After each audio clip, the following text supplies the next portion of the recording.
السلام عليكم، ازيكم يا حبايبي؟ عاملين ايه؟ النهارده هنعمل سوا صينيه بقلاوه بالفول السوداني. لو جربتوها هتلاقوها تحفه جدا، مش هتبطلوا تعملوها ابدا. هنسمي الله ونقول المقادير.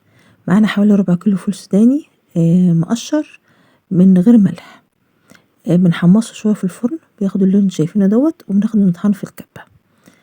بنضيف عليه نص كوبايه سكر مجروش عادي، نص كوبايه سميد بسبوسه، ونضيف عليه نص كوبايه عسل بتاع الكنافه عشان يعمل على تماسك الحشوة ما تفرطش مننا، وبتدي كمان طعم حلو قوي. بنخلط كل ده سوا، وبنكون عندنا ورقة جلاش.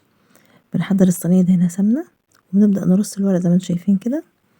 بنحط في الأرضية حوالي ورقتين، وبعد كده بنحط على الطروف 4 ورقات. كده حطينا 6 ورقات تماما. ما بنحطش سمنة كتير في الأول، لأن احنا في الآخر بنسقيها سمنة بزيادة.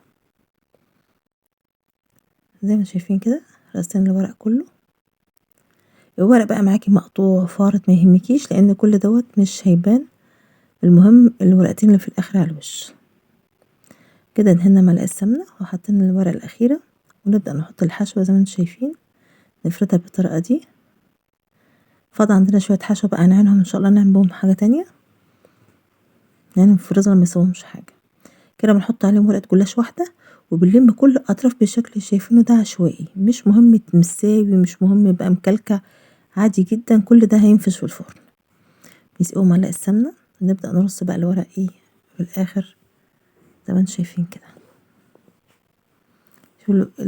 الورق بقى مقطوع، مش حاجة فارطة منه، مش مشكلة، كل ده مش هيبان، المهم الورق اللي في الاخر. كل ده ما حطينا السمنة نسقيها كلها في الاخر. حطينا معلقة واحدة بس كده عليه. شوف بنلم الطروف بقى كلها، وننزلها من تحت زي ما انتم شايفين كده، مفيش اي حاجة باينة منها. نبدأ بقى، ده مقطع البقلاوة، بتلاقوه في الأسواق، اسألوا عليه تلاقوه بسهولة طبعا. بنقطعها بقى بالطريقة اللي شايفينها دي.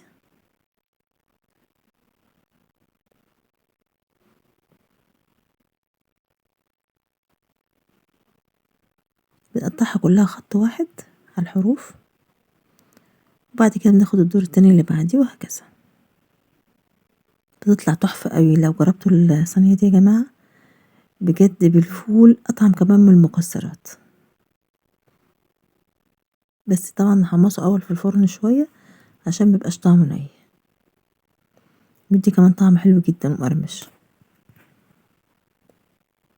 شوف كده بقى زي صينية البقلاوة بتاعت السوق بالظبط. الوسطانية برضه هي اما نعملها دايرة كده، اما نقطعها زي بقية الصينية، بس بالشكل اللي شايفينه ده. طبعا كل ده محطنا السمنة خالص على الوش، اللي في الآخر بقى نحط بعد ما قطعنا. هنمسك سكينة بقى نسلم ايه الخطوط اللي بتاعت البقلاوة، عشان لما نيجي نقطعها بعد كده تقطع بسهولة. بتاخد بقى سمنة كتير، بتخش فرن بالسمنة الكتير دي. ولو في سمنة زيادة بعد ما تطلع صفيها. اما تطلع بنسقيها بالعسل. الشربات بتاعها كوبايتين سكر، كوباية مية أو كوباية وربع مية، وعصرة ليمونة، وبألف هنا.